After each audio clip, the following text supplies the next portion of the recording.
This is Joe's reading guide to James Joyce's Ulysses, a very quick introduction. Before we jump into the first episode of Ulysses, there are a few things that are helpful to know. First, Joyce's novel takes its title from the Roman rendering of Odysseus, the protagonist of Homer's epic poem, The Odyssey.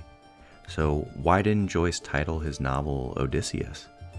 There are many theories, but one is that as a boy, Joyce first became fascinated by Charles Lamb's Adventures of Ulysses, which uses the hero's Latin name rather than the Greek, a language Joyce regretted never having learned. From Lamb's book, Joyce also borrowed the episodic structure, breaking Ulysses into themed chapters like Calypso, Circe, and the Cyclops. To say a bit more about structure, Joyce's novel consists of 3 sections which mirror the Odyssey: the Telemachia, the Wanderings of Ulysses, and the Homecoming. In total, the novel is comprised of 18 episodes, many of which correspond to episodes in Homer's epic poem, though not in the same order and to varying degrees of subtlety.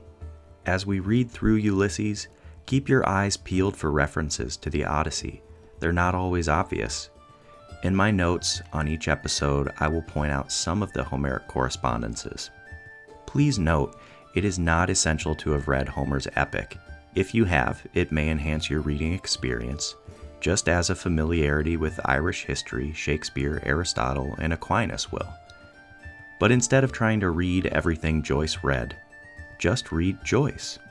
Approach this book with excitement because as we venture through Ulysses, we're going to discover so much. The same note goes for Joyce's earlier works. You do not need to have read Joyce's short story collection Dubliners or his first novel, A Portrait of the Artist, as a young man. It's not important to know that some of the characters from Dubliners will resurface in Ulysses. It is somewhat important to know, but not essential, to know that Stephen Dedalus, who we'll meet in the very first episode of Ulysses, is the protagonist of A Portrait. Joyce picks up about a year after A Portrait ends, and there will be allusions to events that happened in A Portrait, and I'll point them out as we go along, so you don't need to worry about that. You can worry about these other elements on future readings, but for now, just focused on the craft of this highly nuanced masterpiece, Joyce's Blue Book of Eccles. So what can you expect from me? I'll be sending out notes for each episode, which will include a summary of that episode, Homeric correspondences, themes and motifs, and discussion questions. These are meant to supplement your reading by directing your attention to some important or interesting facets of the novel. You'll also notice that my notes begin with a list of elements ranging from the scene to the technic or technique. These elements come from a schema that Joyce created and Stuart Gilbert published in his book, James Joyce's Ulysses, A Study, and you can find that on page 30. It is referred to as the Gilbert schema.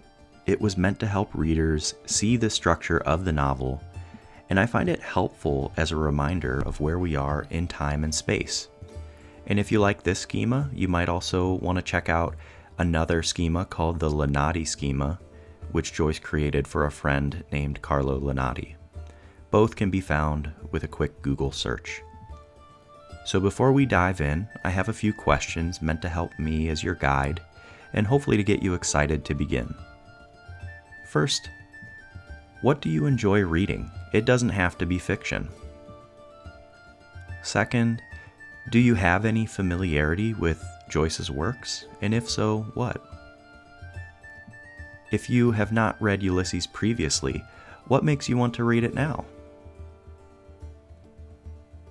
What have you heard about Ulysses? And finally, are there any particular areas of interest that you would like to discuss as we make our way through this book? If you feel so compelled, post your responses to the Book Oblivion Facebook page so we can have a discussion and learn a little bit about where we're coming from as readers. Finally, I thank you so much for participating in this Odyssey. One of the reasons I love this book so much is that After I read it for the first time, I thought differently about the world around me. I saw art and beauty in the ordinary, and it enlivened in me a strong sense of wonder about the world. I thought about the lives and thoughts of others, each one a small cosmos containing their own daily Ulysses. So for these reasons and many more, I can't wait to read my favorite novel with you. So let's dive in. We'll begin atop the Martello Tower with Buck Mulligan and Stephen Dedalus on a warm morning in June in Dublin, Ireland in the year 1904.